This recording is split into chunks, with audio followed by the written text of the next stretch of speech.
Hi there, it's Daily Insights on Business and Branding from me, Anna from Badass Agency. And today I have insights mostly on project management and business planning. So I've just been doing planning for a week, and I used to be doing this each Saturday without without skipping it. But I had really massive week, you know about that. So yes, I did planning just now, and I spent around hour and a half doing that. It's brilliant because my mind right now is clear. First off, you should be doing the planning because without the plan, you do not know where you're going. I see the goal, but how would I get there?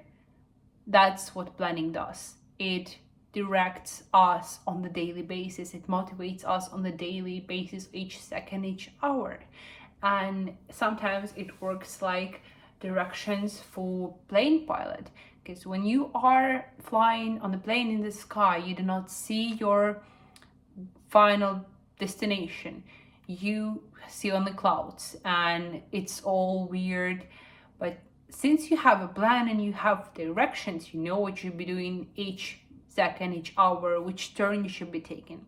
So yeah, I do planning, and I insist on everybody doing that. I've been doing it pretty much since I was, I don't know, 14 or something. So I can't imagine how there are people who are not planning their life. Not in all the details, because it is devastating, and I'll talk about this just now. But having a plan, at least some plan, is better than not having them. So that's people are often doing two huge mistakes in planning. First, they are not planning at all. That's deviation in one direction, and the second one is they are planning too much. And sometimes I am not being in the golden middle. I am deviating towards this planning too much thing, and for last maybe months, I felt too bad because I was not able to perform the plan. But then I looked at the plan just now.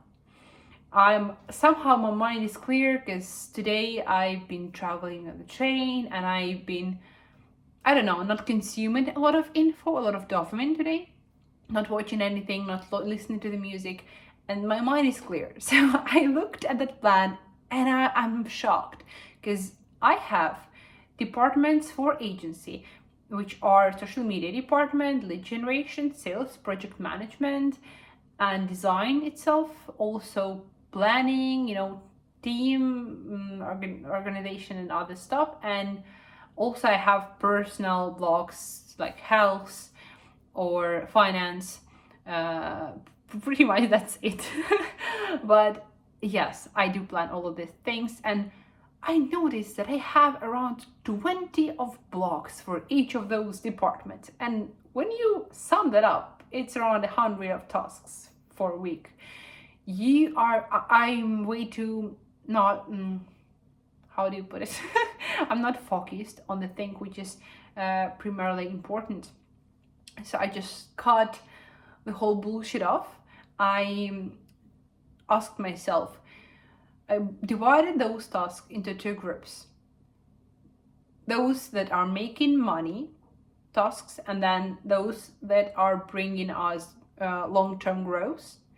And third group was questionable tasks that are not as productive, and maybe we can go on without them. So I just cut off the maybe third part of it, like for real. I postponed them for a month, because there are some tasks like record fancy videos for each designer for Upwork to make their profiles niched down. So each designer would have only graphic design and portfolio in that niche, other stuff. And I would spend like half of a week doing that, because I'd have to write scripts for them and record with them and edit it. And that's a lot of work, and put a portfolio together. So it's not priority for me and for our agency at the moment.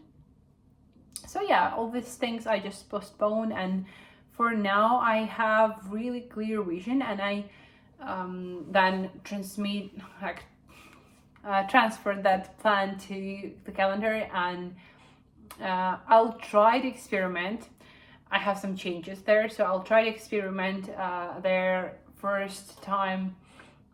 First hour when I'll wake up, I'll do sport and meditation. Then second hour would be breakfast and some study time, because when I'm doing breakfast, I'm listening to podcasts and other really interesting stuff. Then I have 4 hours of project management, because I'd have to organize all of the processes for the agency. And first, how I calculated that would be 4 hours block. I thought of designers that I have, and I'm like, what if I have maximum amount of tasks for each designer, and I have to spend like hourly call with them, and that would be 3 hours, and 1 hour for just putting sheets together, finances, and talking to clients. So yeah, it would vary on daily basis, but I just have block for project management, and I have daily task that I do for PM, and then project management, right? And also there are general tasks that should be done in this week. Then I have a break around for an hour. Oh, that's innovation. Like, that's new thing. Breaks in my calendar. I never had them. But then I figured it's not realistic, because I can't. I do breaks, then I'm behind, and it's all messy. Next 4 hour block would be lead generation and sales. So I have block for calls with client and for making proposals, all that stuff. Because why? I prioritized departments for this week, and priority number 1 would be get our shit together, get our project together. It means project management. So yeah, first 4 hours, that's project management. Second thing is we need to be getting more projects and of higher quality. So that's lead generation, second priority, next 4 hour block. And here we have 8 hours working day. And somehow I'm talking today really weird. Forgive me. And next 4 hour block, maybe I'd have some snack or something, would be design, because I still do design projects due to some projects for portfolio or for social media or for YouTube cases or for client. I'm currently still on the project, so I need those 4 hours, and sometimes I might even spend more than 4 hours. And at last I have supper, and yeah, I'm going to bed until 11 p.m. So I still have some buffer zone for those unexpected tasks that appear daily. Yeah, and it's interesting that last week I had a lot of tasks that appeared. They are unexpected, and they are not for me. Somebody would ask me to do something, and I tend to be a really friendly person and helpful, and I want to help people, honestly, when they are texting me, or somebody asked me to give them feedback about the community, or somebody asked me to support some how do you put it, when you're gathering money for the front. So yeah, a lot of activities, and I have folder which is called backlog folder, and I get all of the people that are texting me throughout the week there, and then I'll try to figure that out, because I figured I can't respond to everybody on time. I'm saying that, hey, I'll text you back in the day, and then half a week goes by, and now I haven't had a second to answer them. That's rough. So yeah, I have this buffer zone for this unexpected stuff. Yeah, I have 3 blocks per day: project management, lead generation, design, and I just will be putting down tasks in those blocks. That's easier than plan each task for each day for like each 5 minutes. It's really easier. And from time to time, main insight here would be, from time to time, cut all the bullshit that you're doing which is not helping. I used to study at the university, and I had a lot of activities besides learning. I was participating in too many departments and study clubs, groups, and other stuff. And at some point, I got so distracted, I couldn't figure out who I am or where I am, that I just quit all of them. And I did that a couple of times in my life, when I just quit a lot of things that I've been doing because I was no longer enjoying them, or they were taking up too many time and they were not useful anymore. My goal changes. And I suggest you do that as well. Like, analyze, does it bring me joy? Like, is that important? Like Marie Kondo with clothes. And yes, that was insight on planning and how I did that. And the next insight is gonna be on a podcast I listened to today. It was Jordan Peterson, of course. He is a controversial person. Not everybody would get the idea. I have never listened to a long piece of content from him, so that's my first time. He was in the interview at Steven Bartlett's Diary of CEO, and I figured a lot of things there for me, a bit more personally. So the first thing is it has a lot of sexism in it. So excuse me, please. But I can't relate to that. So he says, Jordan Peterson, he says that strong women, men are afraid of strong women. They can be beautiful, stunning, and smart, but they present some kind of danger to the integrity of men. And it's in most cases, in like general cases. I can agree with Jordan Peterson. I not consider myself to be a successful person yet, but I do know that I'm strong and I'm going there. So I know that it drives a lot of people back because they are not able to handle that strength in the person. And I'm not sure if it's bad or it's good. That's the way it is. And I thought to myself, like, I came up with a joke. Maybe I'll write a post about it someday. Not today. It would be far easier for me if I were a lesbian, because Jordan Peterson says that women seek power in their partner. So if there was a lesbian who'd be seeking power, yeah, she would find that in me. That'd be awesome. And what else? Yeah, and men are not seeking like power. They are seeking more of a beauty, more of a I don't know what they are seeking, support or something, and they are more afraid of that power. So yeah, here I am, and I decided, too bad I am straight. It's too bad. That was the insight, and it's funny. It's not about work at all. I'm sorry for that.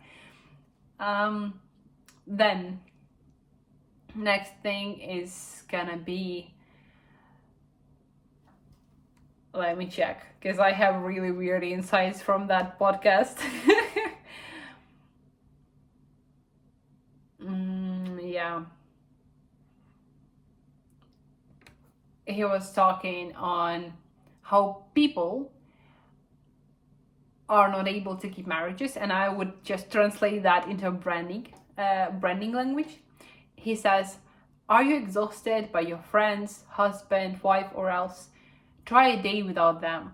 Would it be much better and interesting? Most likely no, because it is you who is boring. And we often think that if something would be different about our business, if we would partner with a different business partner, right? If we would have different clients, some of the circumstances are not right, are not in the place. But then the problem with the brand is in you, in the way the owner is thinking, because owner is too boring, because owner is restricting all the departments, especially marketing department or design departments, from doing creative stuff. And it really often happens.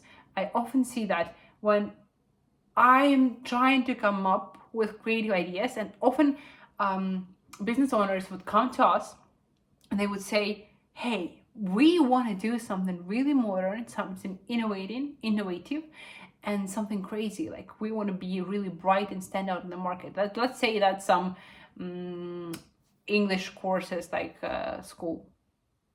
What did I say? Let's imagine that's a school that teaches English, right? I would come up with those crazy ideas, and I'm like, hey, dude, not everybody might get it, but we will be in this trend for next like 4 years. We're just getting in there. It looks crazy, I know, but it's what make your brand stand out, and that's what will be special. And they look at it and they hate it. Why? Because I misunderstood them and they said the wrong thing. So for most of business owners, something modern, something up to date, something really cool and standing out would be basic designs that already exist for around 2 years or maybe 4 years. For somebody that's 2000 like to 2016 designs. And for real, those, let's say if somebody knows, there are some effects in design like glass effect when you have card that is wide and it's blurry, or neomorphism or brutalism, or I don't know, 3D figures on white background and banter UI. These are designs that exist for over 5 years, for some of them for 10 years, and they are not modern. Like somebody see Apple landing page as modern. It's basic. It's no longer modern. There's nothing special about it because Apple already exists and everybody wants a page like they have. That's not gonna make you stand out. Maybe that's gonna be like, that's of a high quality design because a lot of people thought about that. Like that's not just random design, it's thought through. But it's not modern, it's not new. Like figure out your adjectives that you're using for your projects, for your marketing teams, for your branding, for even if you're doing that for yourself, like check out what exactly do you want. And last insight that I had is on target audience. It's really easy to understand who your target audience is, or what a person your brand would be if you imagine them as a character from a book or from film or from series, from whatever. Because you can always find some character for a specific situation. There are tons, millions, I don't know, billions of films and series and books and other stuff. So maybe just ask AI about it. But it would help you really imagine that one person, one target avatar that we would be heavily targeting and pursuing. So for example, just example that popped out in my head was Lorelai Gilmore. She loves coffee. She is not cooking at home. She's always eating at some cafeteria. So if I would be making branding for a coffee shop, I would consider this Lorelai Gilmore as my target avatar, as example, because she also adores coffee and drinks large cups of maybe filter coffee or something like that. So yeah, I would be checking those people who'd be ideal for my coffee shop, just to drink a lot of coffee, to maybe have some snack or food that they're not prepping at home.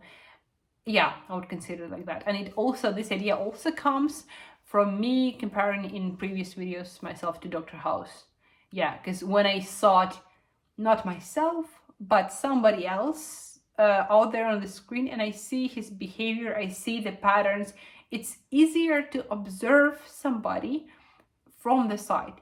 And when I imagined Badass Agency, I imagined like Doja Cat or Eminem or Harvey Specter from The Suits.